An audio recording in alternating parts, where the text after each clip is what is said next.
अस्सलाम वालेकुम and welcome to tonight with Najam Sethi. मैं हूं मुनीब फारूक और मेरे साथ मौजूद है नजम सेठी साहब। नाज़रीन, आज के इस प्रोग्राम में हम मीडिया ओपिनियंस डिस्कस करेंगे मुख्तलिफ इशूज़ के हवाले से और ये जानने की कोशिश करेंगे कि सेठी साहब के जितने कोलीग्स हैं जो अखबार में लिखते हैं, तज्ज़ियात करते हैं, वो किस तरह के तज्ज़िये करते हैं, मौजूदा हालात के हवाले से उनके क्या तज्ज़िये हैं, और कुछ पर्टिकुलर इशूज़ जैसे कराची का इशू है, रहमान मलिक साहब को प्रेसिडेंशियल पार्डन मिला, उसके हवाले से बात होती है। फेक डिग्रीज एक बहुत इंपॉर्टेंट इशू है। अभी रिसेंटली कुछ MPs और MNAs जो हैं वो दोबारा इलेक्ट हो गए हैं, उनके हवाले से भी आज हम बात करेंगे। सेठी साहब, सबसे पहले फेक डिग्रीज के हवाले से हमारे बहुत से व्यूअर्स ने रिक्वेस्ट भी की थी कि हम वर्जन जानना चाहते हैं सेठी साहब का कि फेक डिग्रीज के हवाले से वो क्या कहते हैं।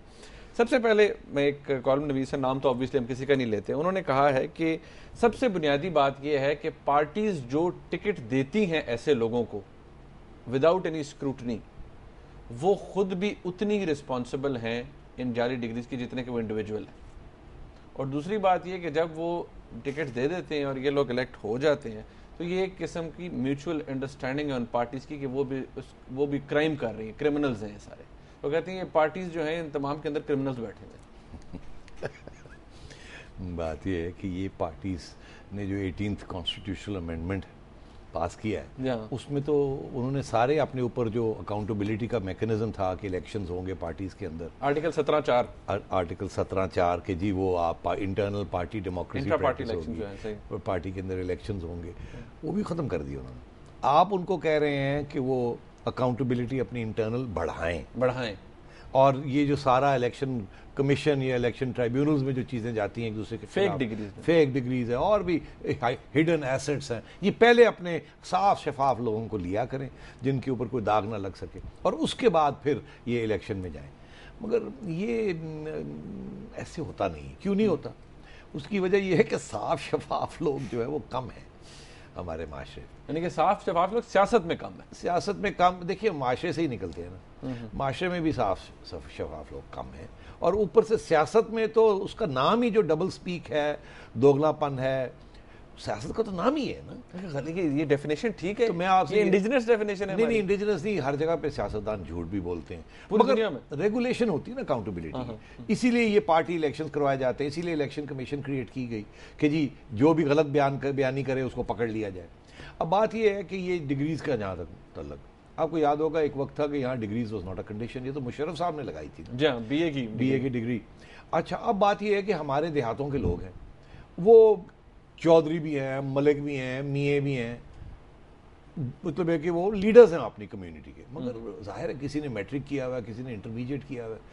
ग्रेजुएशन तो ये बड़ी नई चीज़ है ना, ये तो अर्बन फिनोमेनन है। अर्बन एरियाज़ के लोग कॉलेजेस में जाते हैं, ये करते हैं, मगर जो पुराने ख़ानदानी लोग हैं वो एक उनमें से कुछ लोग हैं जो कॉलेजेस और यूनिवर्सिटीज़ में जाते थे। आम जो लोग हैं वो तो कॉलेज तक नहीं पहुँचते, मगर पावर उनके पास होती है, वोट उनके पास होता है। अब जब पार्टी के लिए वो टिकट के लिए अप्लाई करते हैं तो मियां नवाज शरीफ और बेनज़ीर भुट्टो और जरदारी सब क्या देखते हैं, ये जीतने वाला बंदा है या हारने वाला बंदा है। वो ये फिर नहीं देखते कि डिग्री असली है जाली है, नहीं, बिल्कुल नहीं। वो कहते हैं ये हमारा काम ही नहीं है, हमने देखना है कि ये जीतेगा, वोट है इसके पास या नहीं। अगर ये किसी किस्म की ये खिलाफ वर्जी कर रहा है किसी कानून की, तो वो जो कानून गो हैं वो खुद इसको रोकेंगे, नहीं रोकते तो हम क्यों रोकें। अच्छा सेठ साहब, एक आर्गूमेंट ये भी दे रहे हैं कि इशू यहाँ पर उन्होंने कहा है ये नहीं है कि डिग्री इसके पास है या नहीं, वो कहते हैं इशू है झूठ बोलने का, आवाम से दगाबाजी करने का, धोखा देने का। तो ये तो फिर सिर्फ इनके ऊपर क्यों लगाया जा रहा है? जो टैक्स चोरी करता है वो भी झूठ बोलता है, जो मीडिया के ऊपर सच नहीं बोलता वो भी झूठ बोलता है, जो बिजनेसमैन गलत बिजनेस प्रैक्टिसेस करता है, कमीशंस देता है, ब्राइब्स देता है, वो भी झूठ बोलता है। ये लोगों का वोट लेके असेंबलीज में जाते हैं, रिप्रेजेंट करते हैं उनको, तो इनके ऊपर तो they have a bigger responsibility. They do, but आपका क्या ख्याल है, लोगों को पता नहीं है? आपका क्या ख्याल है, लोगों को पता नहीं है कि जरदारी साहब के खिलाफ कितने केसेस थे? और जो कहते हैं जहाँ थोड़ी बहुत धुआं हो वहाँ आग भी होती।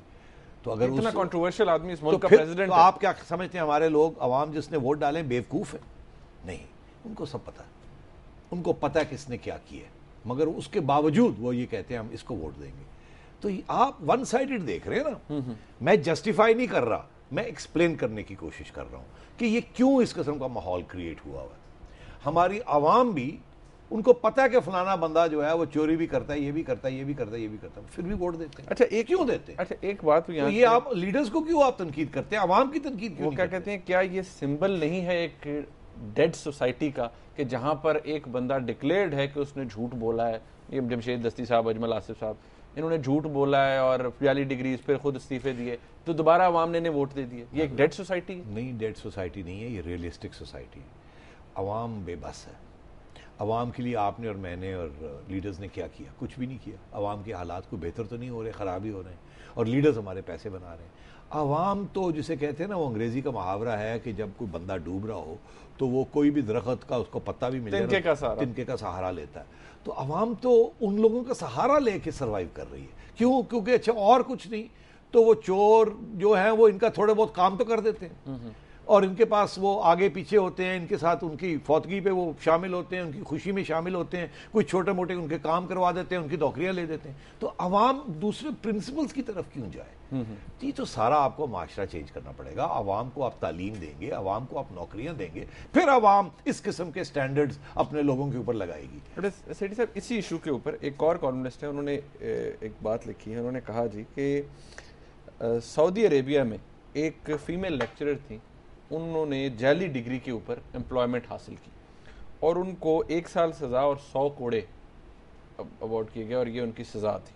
اب وہ کہتے ہیں کہ اگر یہ محترمہ پاکستان میں ہوتی تو انہیں کسی کالج کا پرنسپل لگا دیا جاتا, کیونکہ یہ ڈیموکریسی ہے اور وہاں ڈیموکریسی نہیں ہے. تو کہتے ہیں ان کا آرگومنٹ یہ ہے کہ پھر ہمارے ملک کے لیے ڈیموکریسی موضوع نہیں ہے. ہاں, مگر ڈیموکریسی کے بہت سے پہلو ہوتے ہیں نا. اب سعودی عربیہ میں آپ ایسی بات ہی نہیں کر سکتے جو آپ آج کر رہے ہیں. تو فیصلہ کر لیں کہ آپ سعودی عربیہ میں ایک خاتون کو 100 کوڑے لیشز جو لگتے ہیں وہ آپ دیکھنا چاہیں گے؟ آپ نے دیکھا یہاں کا طالبان نے ایک خاتون کے اوپر کیا تھا, اور ہاں ہماری عوام کھڑی ہو گئی تھی, کہنے لگی تھی یہ مناسب بات نہیں ہے, ایسے نہیں. دنیا نیوز نے وہ فوٹوز دی تھی. تو یہ جمہوریت کی کمزوریاں بھی ہوتی ہیں اور اسٹرانگ پوائنٹس بھی ہوتے ہیں, اور اتھارٹیرینزم کی اور مونارکی کی اسٹرانگ پوائنٹس بھی ہوتے ہیں.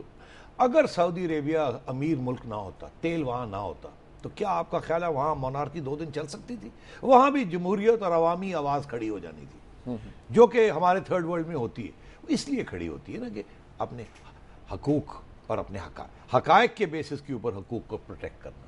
تو سعودی عربیہ میں تو آپ کو کوئی پروٹیکشن نہیں ملتی ایک طرف سے.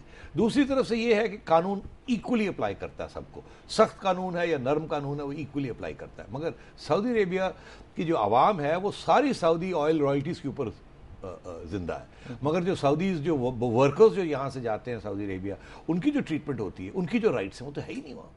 تو یہ آپ کو ہر چیز کو بیلنس میں دیکھنا پڑتا ہے. یہ کہنا نواز شریف صاحب امیر المومنین بننا چاہ رہے تھے, وہ چاہ رہے تھے کہ سعودی عربیہ کا سسٹم یہاں امپلیمنٹ کیا جائے, وہ آپ کی پارلیمنٹ آپ کی عوام نے نہیں مانا, ایکسیپٹ نہیں کیا. تو اب کیا آپ یہ چاہیں گے کہ سعودی سسٹم یہاں امپلیمنٹ ہو جائے؟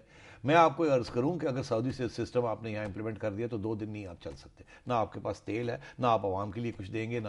اور دوسری بات یہ ہے کہ وہاں بھی ڈبل سٹینڈرڈز ہیں. رائلٹی خود اپنے لیے کچھ کرتی ہے, ان کے لیے اپنے سٹینڈرڈز ہیں, اور جو نان رائلز ہیں ان کے لیے اپنے سٹینڈرڈز ہیں, اور جو تھرڈ امپورٹڈ لیبر ہے ان کے لیے تھرڈ سٹینڈرڈز ہیں. تو یہ کہنا کہ سعودی عربیہ میں یہ, میں آپ سے عرض کروں کہ اگر امریکہ میں جمہوری, اب چھوڑ دے منارکی, امریکہ کے اندر اگر اس قسم کی کوئی فالس چیز کر دے تو وہاں بھی کوڑے ووڑے تو وہ نہیں لگائیں گے, وہاں نوکری سے نکال دیں گے آپ. لیکن یہاں پر تو یہ بھی کچھ نہیں ہوتا. تو یہاں اس لیے نہیں ہوتا کہ سارا معاشرہ ہی خراب ہوا ہے شروع سے لے کے آخر تک. آپ لوگوں کو تعلیم دیں, لوگوں کو نوکریاں دیں, پھر لوگوں کے مورل سٹینڈرڈز بنیں گے. آپ کے اور میرے مورل سٹینڈرڈز بن گئے. کیوں بن گئے؟ یعنی کہ سیٹھی صاحب ایک کنکلوڈنگ ریمارک اس کے اوپر یہ ہے, یہ ایک لگژری ہے, یہ ایک لگژری ہے. جب آپ کھاتے پیتے, ٹائیاں پہنتے, گاڑیوں میں چلتے ہوں, گھر میں جنریٹر لگے ہوں, تو پھر آپ سوچتے ہیں کہ موریلٹی کیا چیز ہوتی ہے. یعنی کہ جو ہارڈ کروڈ ریالٹی ہے وہ یہ ہے کہ عوام بھی یہ نہیں دیکھتی کہ کون سچا ہے کون جھوٹا ہے, ان کو جو ڈیلیور کرتا ہے ان کو ووٹ یہ بہتر ہے ہمارے لیے, ڈیلیور کرے گا, یہ ڈیلیور, باقی جہنم میں جائے سارا کچھ. سیٹھی صاحب ایک بریک لیتے ہیں یہاں پر. ناظرین یہ بات تو آپ خود ہی دیکھ بھی لی, مانیٹر بھی کر لی کہ جس طرح جمشید دستی صاحب اور اجمل آصف صاحب وغیرہ انہوں نے, ان کی جعلی ڈگریز تھیں, اس کے باوجود یہ باہر الیکشنز میں دوبارہ الیکٹ ہوئے ہیں اور اب اسمبلیز کے اندر موجود ہے. یہ فیصلہ تو عوام نے کیا ہے, اب ٹھیک کیا ہے غلط کیا ہے, اس کا جواب تو عوام ہی دے سکتے ہیں. ایک بریک لیتے ہیں یہاں پر, ہمارے ساتھ رہیے.